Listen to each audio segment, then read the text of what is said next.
We're up here in New Hampshire today talking about one of my favorite handguns, which is the Glock 19. I've got two different versions here. I've got a Gen 1 version, and we'll also be shooting a newer Gen 4 version. I'll tell you, the Glock 17s are one of those guns that you feel like no matter what, they're going to function, they're going to work, and they're going to be able to really deliver hits downrange accurately, and they're not going to fail you. And we're going to talk about that today and show you just how great they are. Okay, so let's take a quick look at the two different generations. We have the Gen 1 version, and of course what you'll see on this gun is I've done a, a really low-tech grip edition, which is just wrapping some rubber from an inner tube tire around this, which gives you a really nice purchase, and actually was a friend of mine who was a former LEO and had some great coaches down in the big city, the Big Apple, and this was one of the things that they recommended to change that grip feel and give you a better purchase. So this Gen 1 has been around for, gosh, I don't know, 20 years. I've been shooting the heck out of it. It probably has 30 or 40,000 rounds through it. I've shot it at all kinds of classes, all kinds of training, and just shot it a lot myself. Really outstanding gun. It does have tritium 3-dot night sights on it. Done some typical trigger work, 3.5 pound connector like I do to most of my Glocks because I find I shoot them better. And as long as you really train and make sure you keep your finger off the trigger until you're actually on point, that 3.5 pound connector can make a good difference in terms of accuracy. And then we have the newer version. This is the Gen 4 version, and they've done a couple different things. One is they've slimmed out the grip just a shade, you know, by a couple of millimeters, and then they put this rough texture finish on it. They also have the finger grooves up here. So with this gun I have straight 8 night sights on it by Heine. I've also just added a little paint up here. I find from a practice standpoint that helps, but again, this won't glow in the dark. But the Heine straight 8 sights are just excellent. Again, 3.5 pound connector, my choice. So we're going to shoot both of them and give you a perspective on that. And we're going to one other change. I'm sorry, I just meant to point this out. I have added a steel guide rod here. I've done this for several of my Glocks, and you know, there's some people who feel that that's not a good thing to do. For me it works. Adds a little weight up front, and I like that. I've never had it be a problem in terms of inducing any kind of malfunctions or any kind of problems like that, so I prefer that steel guide rod, and I have that on virtually all my Glocks. I've swapped that out either with steel or tungsten to add that weight up front. Okay, enough talking. Let's take a look at the guns on target.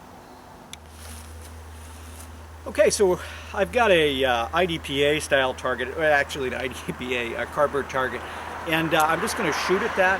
So I'm just going to do a couple of presentations, a couple of shots to center mass. We'll spin the video camera around and give you a look at where the hits are and what that looks like.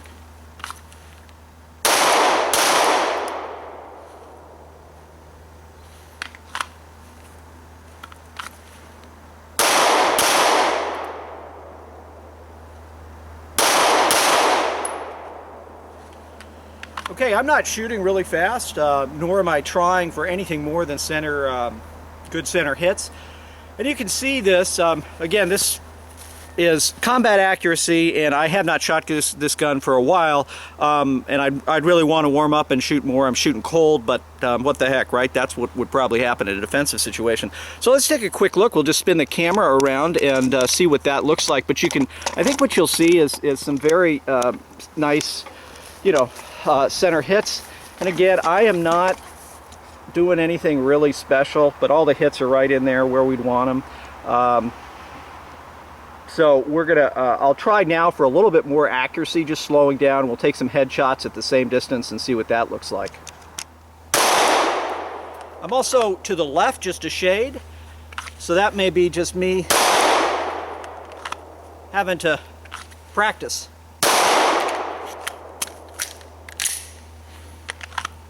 So let's take again a quick spin with the camera and check it out.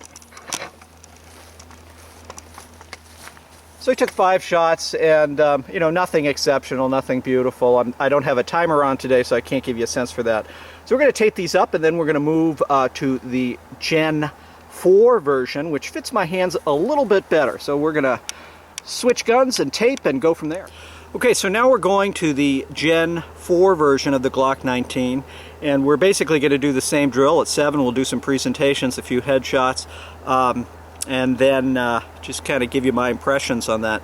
I really like the Glocks, and I really like the 19. I think it's a great balance of size with good capacity and a controllable package as well.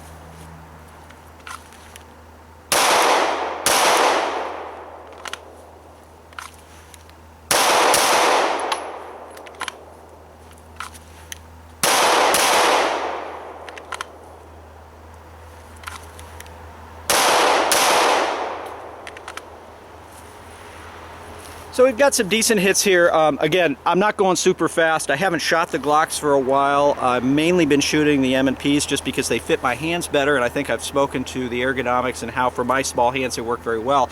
But let's take a look at this. Again, I think you'll see that the Glock is very capable of good combat accuracy. So what we've done here is I've got, I don't know, 3 or 4 hits in the middle. I threw one out. I'm not shooting super fast, so we'll now do some headshots and see what that looks like.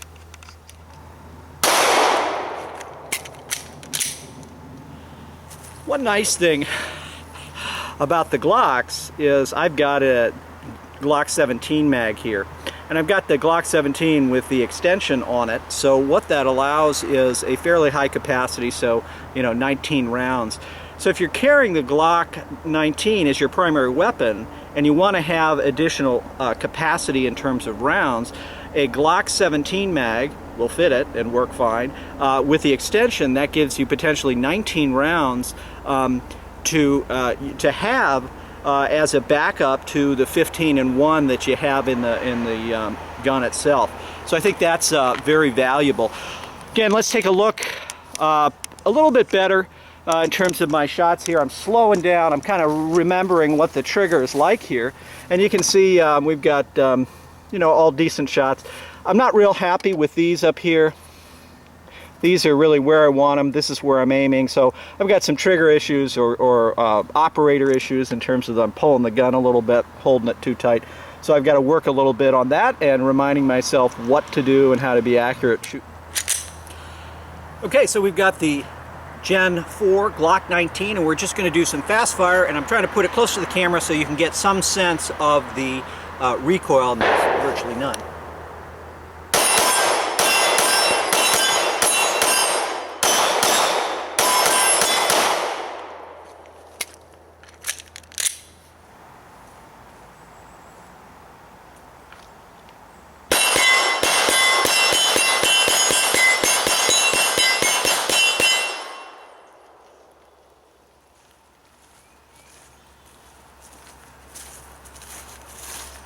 Okay, I have to admit it, that was fun.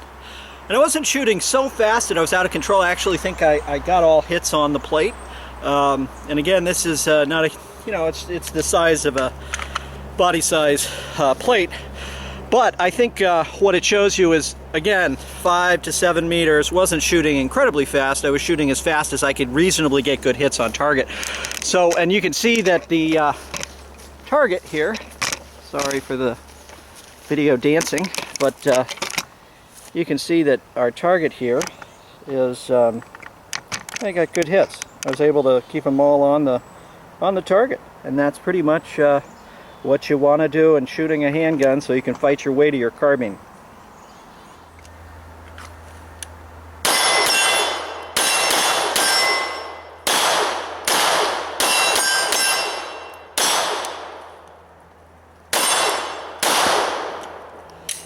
You can see very easy to manage, very low recoil, very effective, again, relatively small gun. If you look at the size of this gun, it's relatively small in the hand, yet it's a full-size gun, and it allows you to get a decent sight picture in terms of length, and also it's very, very controllable.